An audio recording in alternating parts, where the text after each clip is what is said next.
the ground and they scatter away. They fall all around like they've made a mistake. And what have we done to keep up the charade? You'll never go home, we're all one and the same. We get off our horses of metal and shame. Step over the masses who whisper our name. Restrain all our voices and swallow the pain. Deadly and gorgeous, we're coming through.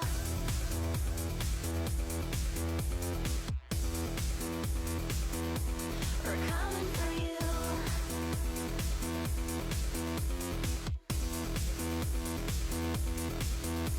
I'm Pen, you might think I'm sweet. I've got a secret so cold and hard to keep. Nobody knows where to find my family. They've gone missing, it's because of me. I'm like Ace, I have nowhere to sleep. So we roam on the road with the other three. Feeling old and alone, now we're young and free. Nowhere to go and no home cause they're scared of me.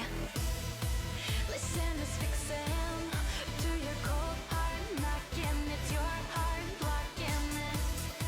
Scarlet, you're fixing all the holes where life should be. What do your eyes see true? We are vicious, though we never intended to be malicious. True, we're all in this, fan out the boring and repetitious. Yes, we're suspicious, so we leave no trace when our job is finished. We are listless, and we tear away.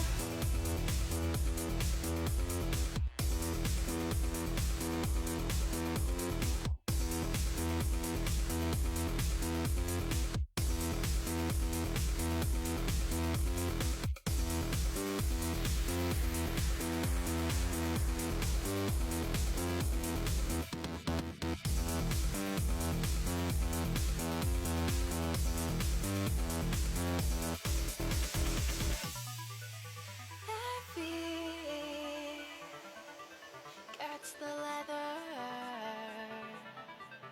the blurs of cities.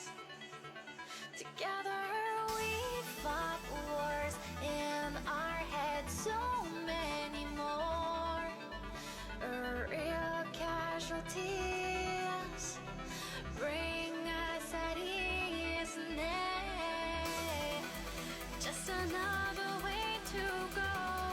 None of us have any goals. No need to be wealthy or recover our time, cause blood live flies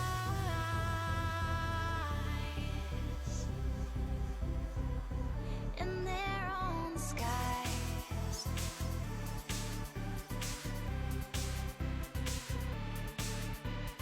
True, we are vicious, though we never intended to be malicious. True, we're all in this, fan out the boring and repetitious. Yes, we're suspicious, so we leave no trace when our job is finished. We are listless, and we tear away. Our boots hit the ground and they scatter away.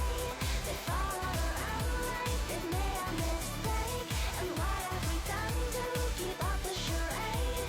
You'll never go home, we're all one and the same. We get off our horses of metal and shame. Step over the masses who whisper our name. Restrain all our voices and swallow the pain. Deadly and gorgeous, we're coming through.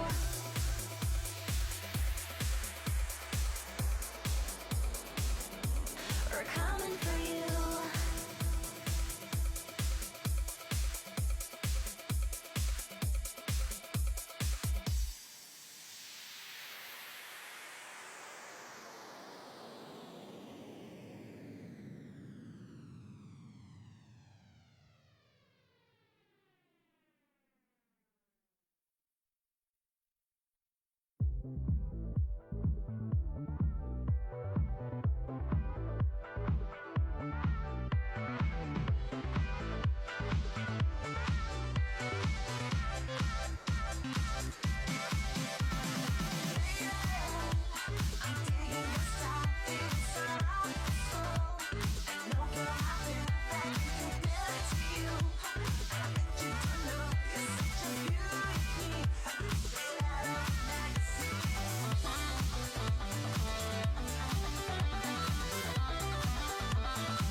Hi, everybody. Welcome to Facebook Auction Live. For those of you guys who don't know me, my name is Chidi, and these are my esteemed colleagues, Amy and Romnick.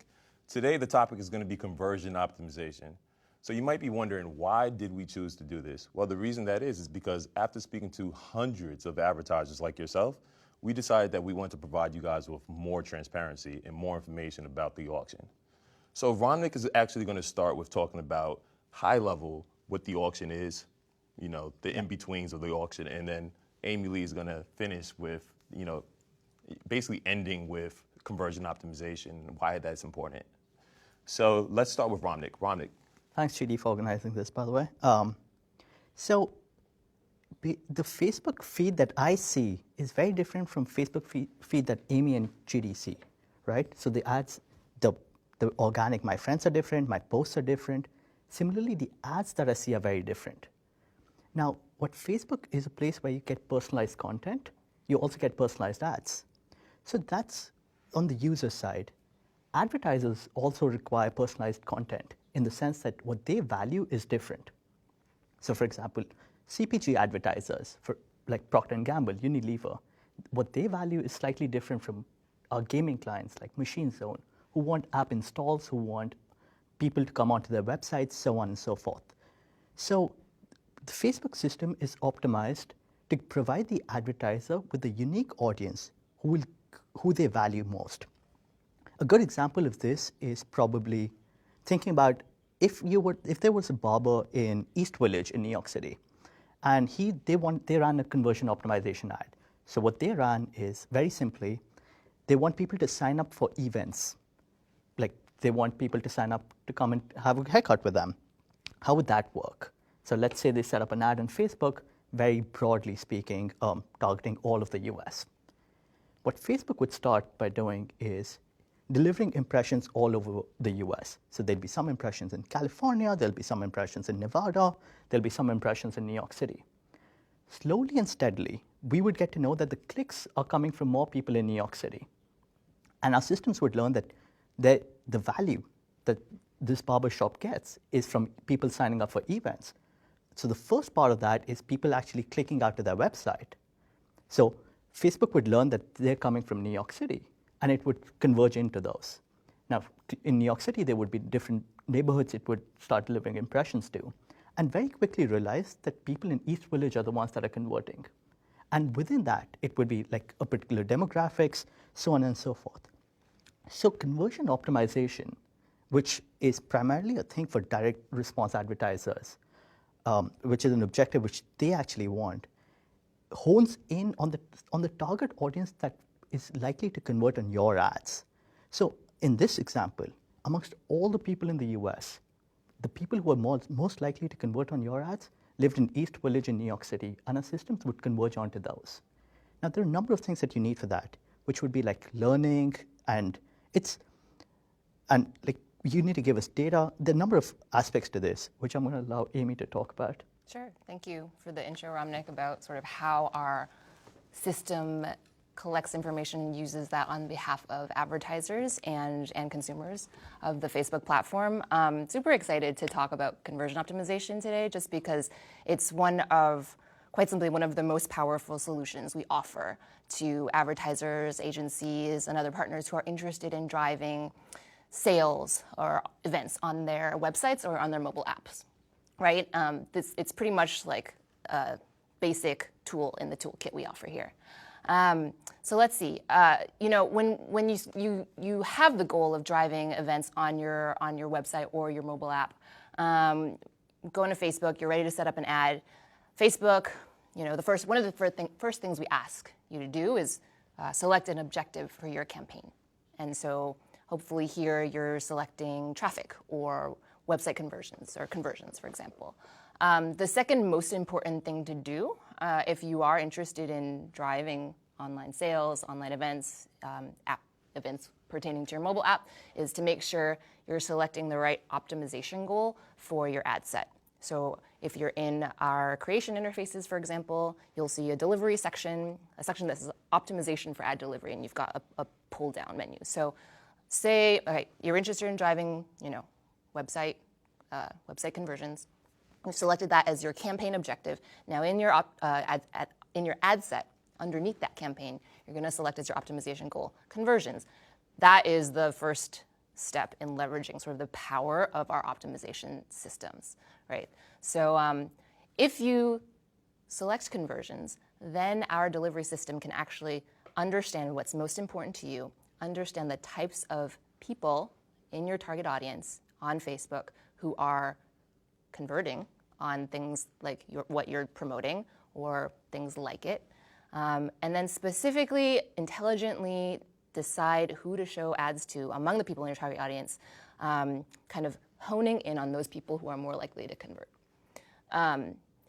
That's good. You're allowing this machine to work on your behalf. To contrast with what happens when a lot of people are, maybe come from search, advertising backgrounds, et cetera, are used to buying clicks, bidding for clicks. The equivalent on Facebook would be, I went to my ad set optimization goal and I selected to have my ad set optimized for clicks. If you come to Facebook and choose to optimize for clicks, you're actually going to tell the system, look, all I want is clicks. I don't actually care what happens after the click. And our system will actually say, all right, Romnick wants clicks. I'm going to go like crazy, find a lot of clicks. Anything that happens after the click, including factoring in which of those clickers convert or which of those clickers just simply drop off, the system is totally going to disregard. That means if you're optimizing for clicks, you pretty much, all of that drop off is going to come out of, the cost of that drop off will come out of your pocket as an advertiser, right? Whereas if you're optimizing for conversions, we're working to find you those converters, and you're just taking advantage of that much more that much more efficiency, I should say. So that's why we're talking about it, I guess. Super excited to talk about this. Let's see. One question that comes up a lot is how much does so say I'm bought into the value proposition of conversion optimization. It seems as if a lot of factors get considered in, the system, how the system chooses who to show my ads to. There are a lot of factors. So one question is how much does previous account history or activity affect the delivery of these ads? Do you want to sure. So essentially what Facebook is trying to do is get all the information we can and trying to optimize on your behalf. The information would be account history, the user's characteristics, the ad history, so the particular ad, the creatives, the targeting, all of that's information. The account history does matter, but I would not say it matters. It's the primary. I don't think it plays a very large part in this entire process. I think, and it's something that is tough to control. So I would focus on the ad by itself, the ad, the targeting, the bidding, having all those in place, rather than worrying about the higher account level features. Yeah, I would say that what we've built in our system is, a pretty complex machine learning model that's considering thousands of features, factors at any one time in terms of how do we predict what's most important. What's the most important predictor, I guess, of conversion likelihood, right? Yeah. Account history is one of those thousands of features. I would say in practice, we see that even more important is activity on a specific ad set, like on the ad set in question. So I think what we see in practice is if you've got an ad set set up and within a couple of days, if that ad set is not seeing, a few conversions a day on that ad set, it's probably time to change some variables on that ad set. For sure. So it's almost like in order for us to optimize, you have to give us information. The information in a conversion optimization is conversions happening. So for example, in the earlier example about the barber in East Village, if nobody in New York City clicked or converted, we would not get that piece of information. So you have to provide us with sufficient amount of information, and we should talk more about sufficiency in a bit. But so if we don't have the data, we can't optimize. So if you're trying to sell Teslas on Facebook, probably there ain't too many people buying Teslas. So if the information, if a conversion is defined as an actual checkout of a Tesla, unlikely that's going to happen. And if that doesn't happen, our system doesn't know who's more converting and who's less converting, because almost no one converted on a Tesla on Facebook. Right. So providing us sufficient information of defining what your conversion is becomes a pretty important part in this entire process. Totally. If you were like, all right, I know that Ramnik and Chidi last week both bought Teslas, like, nice work. And then you were like, all right, of this pool of 1 million people, who's the next most likely to buy a Tesla? You kind of don't have that much information to make an informed decision. Whereas if you had, 10,000 very, accomplished people who all bought Teslas, then you suddenly have more data points to be able to say, like, oh, like, what are the common characteristics of all these people? Now I can make a much more intelligent decision about what other people may be most likely to buy Teslas. And I think, the Tesla one's hard. That's definitely a very high consideration purchase, and there's probably actually not that many Facebook ad campaigns driving the purchase of that specifically. But another common question we really get is, so what is there a minimum number of conversions that we need to make conversion optimization work? And I think, Ramnik, I think it actually came from a study that you did back in the day. I did. So what we recommend is something like at least 25 conversions on an ad set before we actually start to differentiate between people, high converters versus low converters. If you're getting less than that, so if we get much fewer than those, we're not calibrated. And calibration is basically our predictions being very off, which will impact your delivery. And one of the problems that people face is under delivery. Like, oh, my conversion, like I set up a conversion pixel, I try to optimize towards it, I did not get conversions. Like I didn't even get delivery. Like conversion is a post-delivery feature. So now if your ad set is set up for less than 25 conversions and you don't expect 25 conversions. 25 conversions over a particular time period? Yes. Or, yes. So I would say you should at least have your budget such that you have budget enough that you're going to get 25 conversions. Our system will start learning and optimizing, and we have it's a slightly more nuanced answer, but this is almost correct, which is like you should, if you have 25 conversions, our system will start learning and optimizing. Now, if for some reason you're not getting conversions initially, then the conversion pixel is way down the funnel. And what I mean by that is, if it's on a purchase event rather than add to cart, then it might be smart to move the pixel up. So basically redefine what a conversion is. Now, if you redefine what a conversion is from a checkout to an add to cart, which happen more frequently than a checkout, you will start increasing the amount of information our system receives. Mm-hmm. Now, so there's a caveat to this though. The further higher you go in the funnel, the less close you are to your true objective. Totally. Mm. What you want is checkouts. Yeah. Add to cart is on the path to a checkout, but what you ideally want is a checkout. So you have to define, or you have to sort of experiment, maybe experiment's the correct word, of what is an appropriate consideration event, which is closest to the thing that you truly value, but you're getting sufficient delivery and information and conversions. What if you have multiple ad sets and you're getting a total of 25 conversions? Is that still effective? So no. So I think, and Amy alluded to this before, which is our system is learning the many features in our system. The account history, there's campaign history, there's ad set history, there's ad history, because we're also trying to learn the creative. Mm. We don't cross-learn as well. So if I have two ad sets, which are independent, we're trying to learn them separately rather than learning them together. And because of this, learnings don't really translate that well. Yeah. So I would say it has to be set up separately. Yeah, so in short, you're aiming to get 15 to 25 conversions at the ad set level, probably in about a week's time, I would say, because if it's any longer, our system's going to kind of give up before then. Yeah. So conversions at the ad set level are what matter for our system. And it occurs to me, I know a lot of folks who are tuning in right now are familiar with lookalike audiences, and in order to form a lookalike audience, you need the seed, right, the source for the lookalike. And so, you've got a lot of options when you're trying to upload a seed for a lookalike audience, right? Maybe it's some portion of your CRM list, and you could choose to upload your very, very, like a group of your very, very best customers, or like upload a much bigger list with like all your customers. So let's see, if your list, your source list is too small, you know, it's, what's the minimum? Probably like some 20 people. I don't know. It's basically, if it's too few people, it might not actually give our system enough clues as to like who would be truly valuable for you when the system is forming a lookalike audience per se.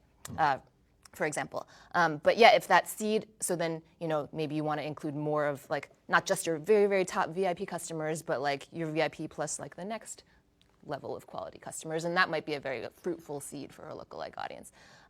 Then, I mean, if you go too far and you know, send in a list of all your customers to make a lookalike, then you might really dilute the quality of that seed, right? So I think you can imagine a similar scenario when it comes to understanding what's the best optimization goal for my ad set when I'm using conversion optimization, right?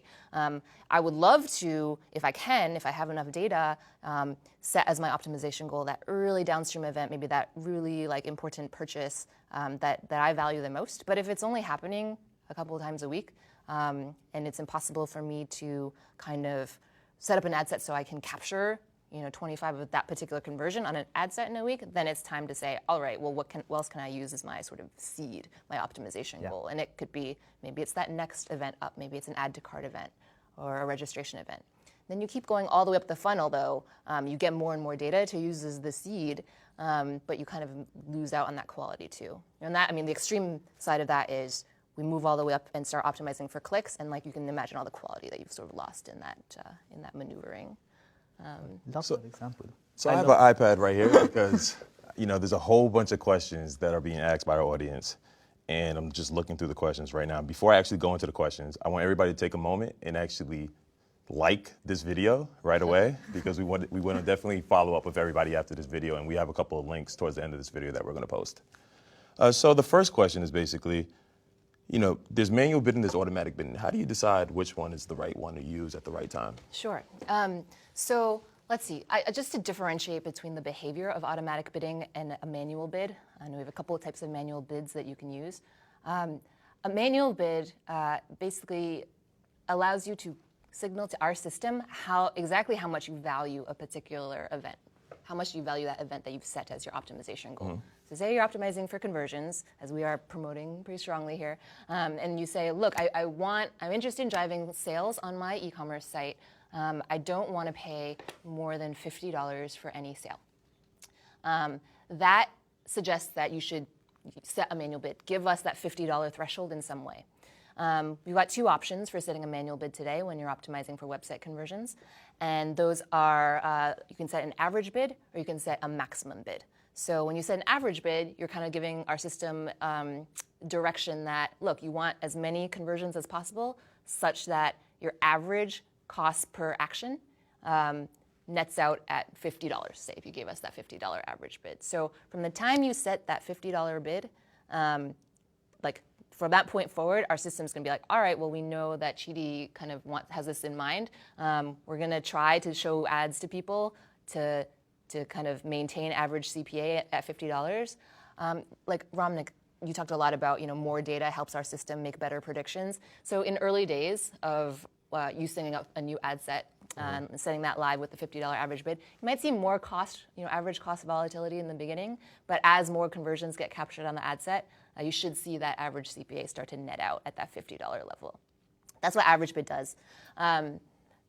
Average bid, we launched this actually last summer or so we're really excited we have that capability of allowing advertisers to manage towards an average cost threshold a little bit easier. Before average bid was available, and what we've always had available in our system through today is a notion of a max bid. So that's when, basically when you use max bid, you set a max bid of $50 for your ad set, you're saying you'd prefer not to pay more than $50 for any single conversion. So it's like, as we're showing ads, we're trying to get you a cost per conversion of $50 or less. So with average bidding, in contrast, some conversions might cost more than $50, some less, but we're trying to net you out at an average of $50. So you actually, you know, when you use an average bid of $50, you'd probably see more conversions at that 50, like while more conversions, more delivery in general, while netting out at that $50 average CPA. then finally, automatic bidding. Like say, maybe you're just in a really growth mode for your business. You're like, I don't really mind if what the exact average cost is, or that, I don't have a specific cost threshold in mind. Automatic bidding lets you signal to our system that you want to leverage the budget you've set for your ad set to get as many of your optimization goal as possible. So like we see a lot of businesses, for example, who are like, great, we need new users. We capture a lot of new kind of email signups, and I need to hit some growth goals this month. So you know what? I just want as many email signups as I can get for this like budget of $1,000. What are the risks to automatic bidding? So the good thing, I'll open with that, is that you can really ensure that your full ad set budget is maximized to get you as many of your desired outcome as is possible to get in our auction for that budget. Risk is because you're not specifying to us an average, any type of specific monetary like cost threshold. We're just our goal is to make sure you stay competitive in the auction. So we actually, for every auction that you do enter, we're going to adjust your bid to keep you competitive, right? Okay. So your average cost could be something other than what you might have had in mind, because you're not actually giving us that signal. You're just taking advantage of this ability to stay competitive in the auction and make sure you're getting as many of your desired result budget as possible. So actually the way it technically works at the back end is very simple. It's if you've specified $1,000 for 5 days, for example, roughly speaking, you want to spend $200 a day. If we are at a point in which we are on par to spend less than $200 for the day, we will increase your bid. And if we are overspending, we've overspent at the rate, we're ahead of our expected curves, we'll reduce your bid. So automatic bidding is a way in which you're specifying to our system that you have a budget and you have a time period, and you want to spend this budget over the time period and maximize the number of conversions you're getting. So the automatic bidding will keep adjusting it's actually at the back end, it'll keep adjusting your max bid and try to get you the maximum, the most efficient number of conversions, satisfying your complete budget. So hopefully you shouldn't face too much under delivery with the auto bid. Yeah, that's the goal. Our team is making sort of ongoing improvements to the automatic bidding feature as well to make sure that we deliver on this promise of we'll leverage your full budget to get you as many of your desired result as possible. So speaking about budgets, we have daily budgeting, we have lifetime budgeting, right? Ramnik, can you tell me more about like when is the right time to use lifetime versus daily? So daily budgeting, you're telling our system precisely how much you want to spend in each day. Now that's very different from, that's sort of an artificial constraint that you're putting on our system. Versus when you're spending a lifetime budget, you're saying over the span of the week, the 14 days, you want to spend X amounts of dollars, which is less constrained. Our system, in some sense, actually is trying to maximize the value across your entire lifetime. So the more constraints you specify, I would say you actually lose efficiency. Unless there's a very good reason why, so there could be business reasons, there could be you're testing it out. I generally prefer lifetime budgets over daily budgets. Daily budgets are constraining. So for example, one thing about a good example is there are more people who come to Facebook on the weekends than on the weekdays. Totally. So if you're saying that, so we could actually get you more efficient conversions probably, or like we could get you more cheaper delivery, marginally cheaper delivery, or we could optimize because we know how people come on Facebook. Like you should not be specifying a daily budget. Well, I mean, to build on that a little bit, we actually did institute a change to how daily ad set budgets work around fall of last year, whereby it used to be that you would set, if you chose to use daily budgets instead of lifetime budgets, you set a daily budget of $5. We would historically aim to spend exactly $5 every day, which totally leads to that type of inefficiency, the potential inefficiency that you mentioned, because if there's a day when actually the prospects are much better for your campaign and for this, for the people that you've indicated are valuable to you, then another day, there's no flexibility to take advantage of that extra potential. So as of about October of last year, some people do, some advertisers have told us they just find it easier from a workflow perspective to manage using daily budgets versus lifetime. But the way that the daily budget settings will work now is that you can still kind of specify to us your daily target of $5, for example. But we will allow for some variance in daily spend from day to day. kind of up to, I guess, 25% over your daily target. Okay. That is to account for that daily variance in opportunities to reach valuable people in your Okay. target audience. It kind of like helps to mitigate the issue you're talking about. With that all said, there should be now less performance differential between using daily or lifetime budget, so it can be a little bit more of like whatever you find it easier to manage. We do have some features at the moment that are available for daily, are available for lifetime budgets, but not daily budgets, for example, such as ad scheduling, or some people call it day parting. So today that's available for ad sets using lifetime budgets, but not daily. So if like it's important for you to use day parting or add, this hour of day or Okay. time of day of week sort of scheduling, then you probably will need makes sense to use lifetime budgets at the moment. But that's something. I mean, we've heard some feedback on that front too. So ultimately, the behavioral differences aren't so great. So you mentioned earlier that you should be aiming for 25 conversions per week per ad set, right? What about if you're using daily budgeting? Does that reset that number? No. No, right? Because the optimization system doesn't know about budget. So the system that requires all these conversions is a system which is trying to predict if you were to show up on Facebook and I'm an advertiser, what is the probability that you convert on my ad? That system is sort of independent of the budget. That prediction system does not know about daily versus lifetime. Okay. So what if you set up a campaign and it goes on for about 2 weeks, right? But the flight is 4 weeks long, so you have 2 weeks left. What happens if you actually decide to pivot and switch something in the campaign? What's the impact of that? So there's some things which reset learnings. So I think one of the big things that we'd say is don't panic too quickly, right? Panic ever. Oh, don't panic. No need. That's true. Don't panic is Don't panic. pretty good.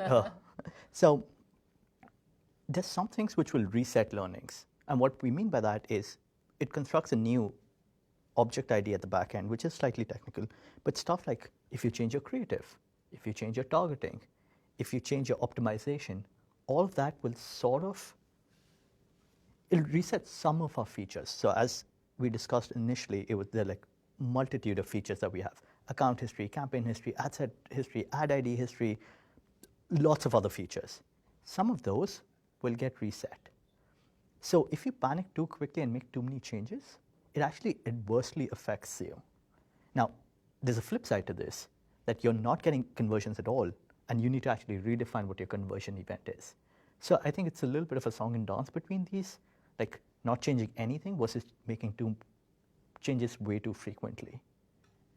Yeah, I think it's just a kind of an idea of being aware of the trade-offs. Yeah. I think we were chatting about this earlier. If you launch a new ad, we're going to sort of start some initial, we're going to start learning from scratch to some extent, right? Like we do take into account account history and all these other thousands of features, but that most important factor in delivery after it's been delivering for a little bit is performance on that specific ad set. So if you've got a brand new ad, we actually start to leverage a lot of aggregated information about other ad sets and ads from other advertisers, and basically a lot of stuff that may not nearly be as relevant to future performance of your ad set as the actual future performance of that ad set. Which changes can I make that actually cause the largest impact in terms of machine learning? So if I make this particular change, all of a sudden, I start from the beginning with regards to our algorithms actually understanding what's going on. So you could change your bids. So bids is one way, if it's a max bid or an average bid, if you're not competitive enough in the auction, you could actually increase your bids in order to be more competitive. That's one simple change, which is you're not changing what you're optimizing for, but you're changing how much you value the optimization, or what is your maximum bid that you're allowing our system to use. The other thing you could change, as we discussed, is your conversion event. But I would say conversion event is one of those things, once you've started getting delivery on your ad sets, you should almost never change it, because it's a more costly process. You have to change your pixel, you have to do a few more things. You can relax your targeting because that's giving us more opportunity. And what we're doing is we explore, what we do is we start by exploring in conversion optimization. Like we start by giving impressions and we start exploring the audience space. And once we find out what is the characteristic of converted users, we try to exploit them for you, which is try to deliver for them. So start by exploration and then you go to exploitation. Like exploitation being a good term, like you're exploiting the machine learning. The machine learning system is It's okay to exploit a machine. Yeah. Versus people. Yeah, so we're not exploiting people, but it's like you're using Facebook's learning. You're using characteristics that we know about users and we know about your ads, and we're sort of merging the two. So I would say those are the big ones that you can change, which is like change your targeting, change your bids.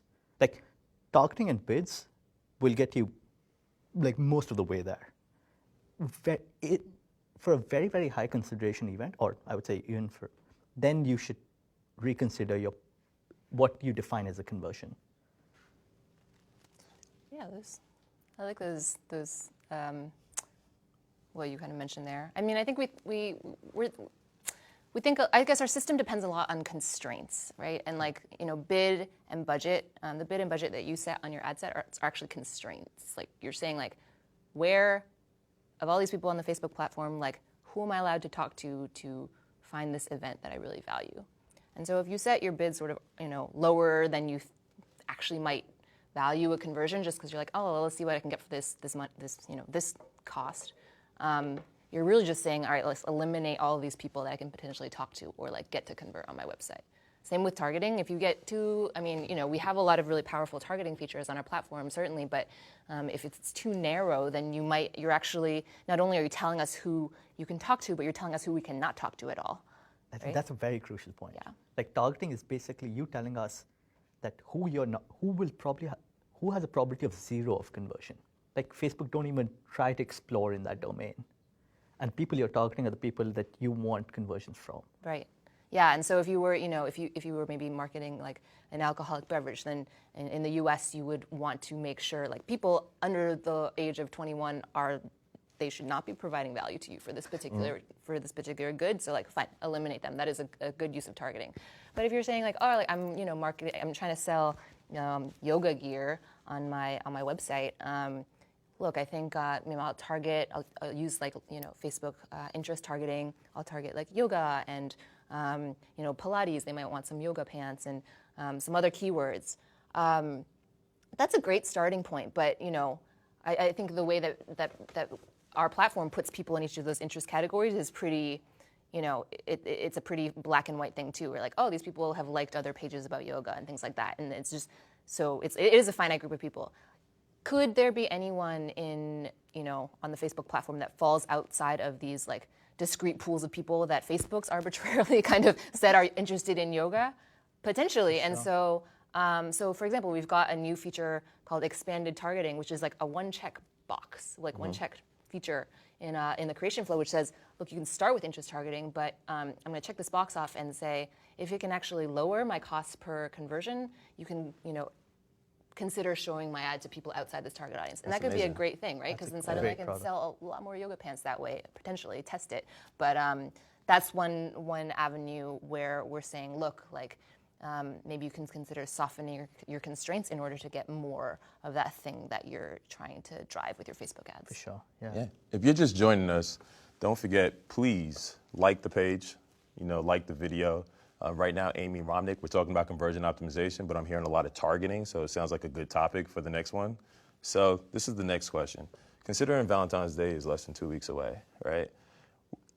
Oftentimes, we see advertisers experience rising CPMs as we get closer to a holiday time period, right? Mostly because of competition.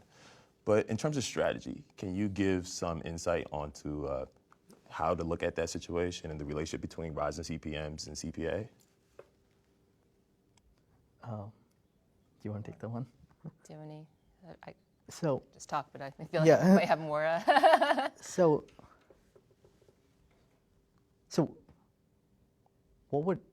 there's a rising CPA around Valentine's Day, and that would be, but correspondingly, my claim would be that conversions are also rising. This is almost like exactly what we see in the holiday season, right? Which is the CPAs rise, but so are more number of people converting. And by converting, people are sending gifts to each other, People are buying more stuff. So what DR advertisers care about is the cost per conversion. Like rising CPMs is not the same as your rising cost per conversion. So it actually, one of the surprising things we noticed was early December, CPMs go up on Facebook, and CPAs actually go down. My guess would be around Valentine's Day, it would be something similar. So why do you think that you see that happening? Because people are buying more. So it's one of those holidays in which people are buying more gifts for their loved ones. And if you're buying more gifts, Facebook is one of the primary places you're buying those gifts. You're seeing ads and you're converting on those ads. Yep.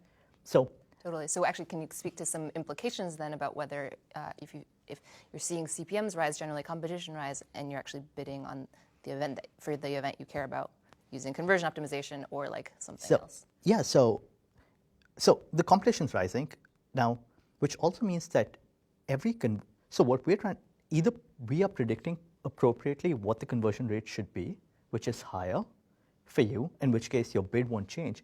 But one of the things you might consider doing is relaxing your bids. Making use of the fact that more conversions are going to happen on the platform, it might make more sense to reduce the constraints as you were talking about. Reduce that or like increase your max bid so that you're constraining the system a little less, and monitor on an average CPA basis rather than the CPM basis. Does that sound like something? Yeah, I'm just saying, like, if you actually do care about a conversion on your website, for example, and conversion rates generally are increasing at a time like Valentine's Day or the December sort of holiday period. Black Friday, right? Like when you give us a bid for a conversion, we actually back that into an effective CPM-based bid using our estimates of click-through rates and estimated click-to-conversion rates. So if conversion rates are rising in general, then that actually helps make conversion bids more competitive. But if you're not bidding for conversions and you're bidding for some other proxy event, then those increasing conversion rates do not factor into making your bid. So it sounds like what you guys are basically saying is, if you're seeing rising CPMs into the holiday time period, sometimes that's actually the most important time to actually invest, right? That's the most important time to reach your users, because on the line right now we have a lot of e-commerce and we have a lot of retail advertisers, and I would say that when they see rising CPMs, a lot of times there's a lot of fear in that, right? I would caveat it a little bit. If you naturally believe that your product will sell more around this time, then your conversion rates are going to go up, and we will actually adjust we will actually bid on your behalf higher, and we'll probably get you lower CPAs in aggregate. So you don't need to care about CPMs, but your CPAs are going down, so which is good for you. This is absolutely the most important time for you. However, if your product is not something that's going to be sold, that people are likely to buy more often on Valentine's Day, then because everyone else conversion rates higher, you're getting less competitive in the auction in some sense. So you probably will not be, you won't have the same amount of delivery. So either you'll have to increase your max bid to compensate for the rising competition, or it's just a time when you'll experience slightly, I won't use the word undelivery, but you're less competitive in the auction. So I would say if your business actually depends on Valentine's Day, it is absolutely the best time. Right. Like if you're going to sell more right now, you should invest more on Facebook. Totally, yeah. Do it, invest if it makes sense for your business, for sure. We see some instances where so this is Valentine's Day, pretty competitive time. Maybe during large sporting events, it can get quite competitive too. Certainly the end of the year is always competitive, or holidays. I think January, first week of January is just bargain city pretty much, I think, because it's actually the opposite of the competition that we see at the end of that year. So that's one instance where if you are looking for more, efficient pricing, potentially, even if you don't necessarily see any reason to invest more on Jan 4, think about it actually, because a lot of people are still sort of on vacation, not necessarily buying. So that's the opportunities like that might be. That's really important for brand advertisers, actually. For sure.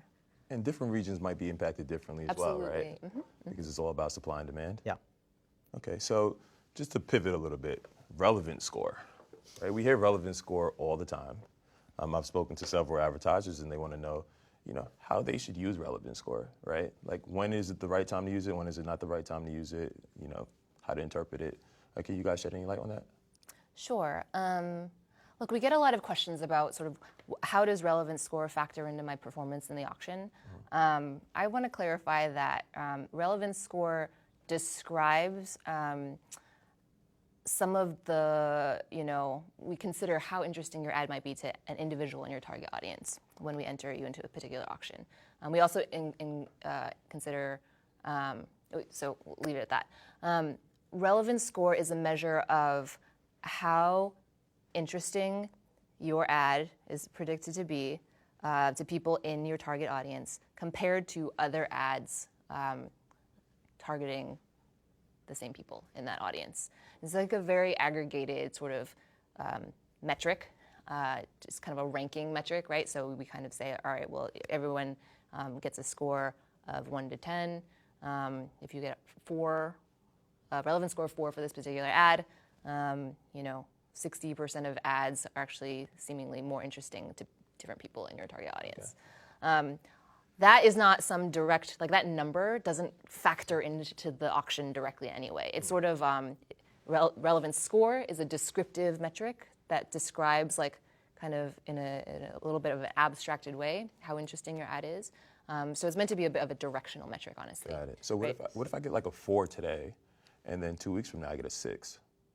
Right. On the same ad. On the same ad. Yeah, that's actually quite interesting because normally over time, you consider if you have an ad in market, you get some creative fatigue over time if you don't refresh your audience or your creative at all. So it's normal to see not only like click-through rates maybe start to fall over time, but you would see relevance score fall over time as well, right? Same idea. If it's increasing, then that's wonderful. Maybe you've changed your targeting and you're actually reaching people for whom this ad is more interesting or relevant. So that's good news. So I think changes in relevance score are important rather than relevance score by itself is telling you very little. And because it's a percentile rank, not everyone can be a 10 on 10, right? There are some ads which are only 10% of the people will get a relevance score of 10. So there are some kind of ads which are more engaging than others. So for example, if it's a movie trailer, you'd expect it to be on the higher end of the spectrum because it's more engaging versus the financial services, like the creatives cannot be very, very engaging. So harder to be. So you'd expect them to be on the lower end of the spectrum. So there's almost like a natural position of where your creative should lie. Any deviation from that natural equilibria should be indicative of something. Especially like reducing relevance score over time is signaling creative fatigue. I've been running this ad, it starts at a 6, goes down to a 4. Yeah. Okay, people have seen this. Right, find new creative or find a new audience, honestly. What if you have other creative, but it's in the ad set, but it's just not spending, right? Like, so you have multiple creatives in one particular ad set, and naturally the best performing creative is going to eventually shut the other ones off, right? Because you want the best performing creative being shown to our users.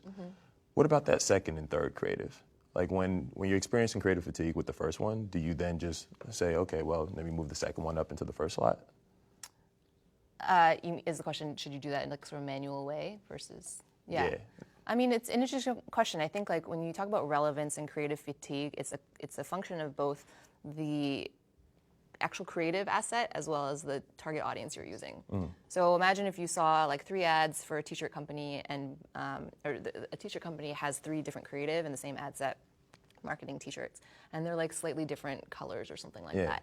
And say like we do some sort of, if you've set all of those 3 ads in a single ad set, our system will say, all right, what's likely to be the best performing of these creatives in this ad set, and like pretty much start to optimize delivery towards the best performing creative. So probably one of those creatives in time will get the bulk of the delivery.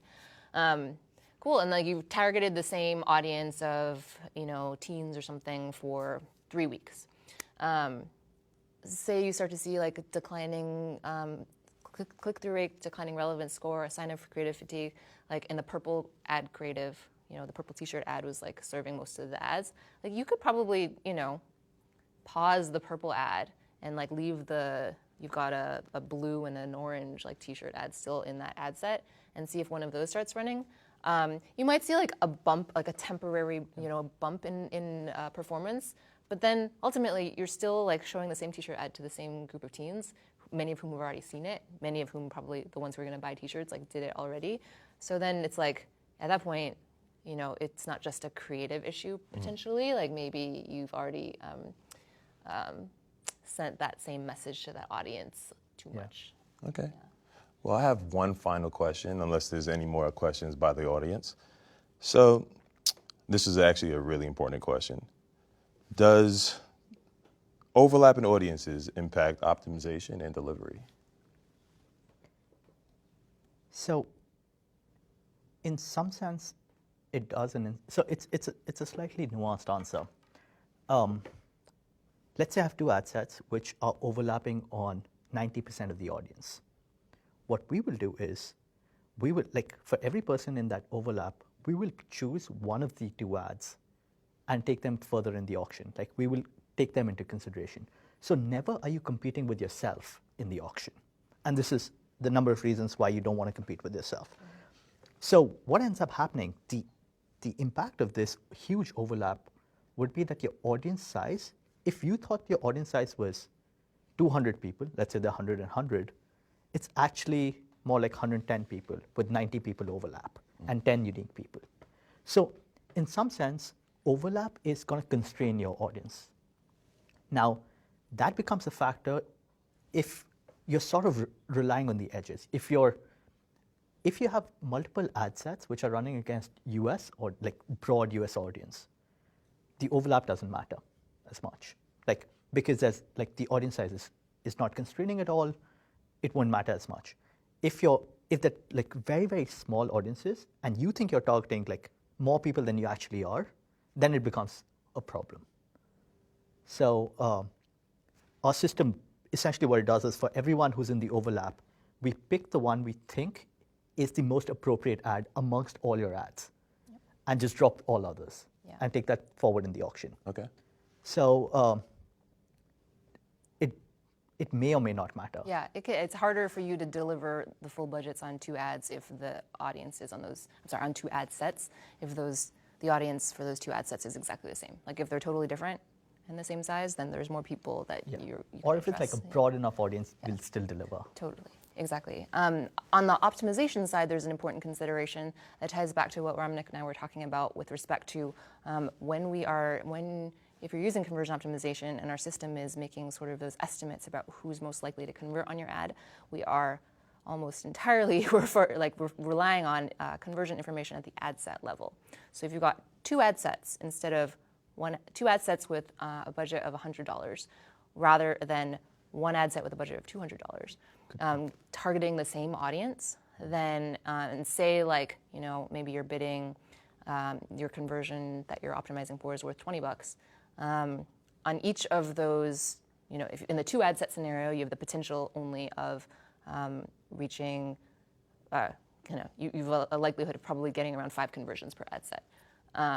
If you combine those budgets into a single ad set, you probably could get 10 conversions on that ad set.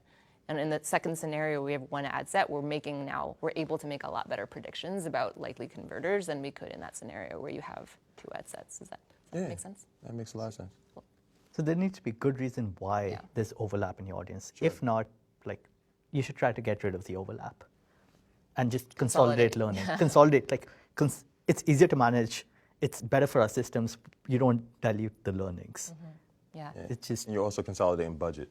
Consolidating budget. Consolidating budget, exactly. It's another notion of like constraints. Like you separating out your budget into many ad sets is more constraining than you having that same budget in fewer ad sets. Yeah. That makes sense. Yeah. So I want to give you guys an opportunity, maybe a couple of seconds to think about call to actions, right? Of everything we actually spoke about today, what are some things that you would like to leave the audience with? You want to start, Amy? Yeah, for sure. All right. Again, conversion optimization, super important tool that is important to consider when you're really trying to drive either website actions or installs or events inside a mobile app. If we rely on data at the ad set level, conversion data at the ad set level to make good predictions about who else is likely to convert on that event that you want. So everything you can do to make sure you're trying to get more conversions on a single ad set, that's good to know. Those are my two main takeaways about sort of conversion optimization generally. Tons of information, obviously, and like best practices and tips to consider when it comes to this topic. So I think we're going to share a post later on today in the group about just like linking to everything you need to know about conversion optimization and tips and tricks to keep in mind. Awesome. Yeah. I think experiment. One of the things is like test things out, what works for you. So a couple of things, like there are best practices which work for most of the people, but test. I guess that's pretty much all you have to do. Yeah, that's great advice. Yeah, and like because it's sort of a dynamic environment, this auction, it's kind of like the financial markets. Like past performance doesn't necessarily indicate future results. So, it's an ongoing testing and iterating process. Yeah. Yeah, well, I want to thank our audience for joining us today. If you're listening to this video, the next one is actually going to be targeting, which will probably be in a month or two from now. Hopefully, like the video. Hopefully you enjoyed it. And I look forward to speaking to you guys soon. Take care.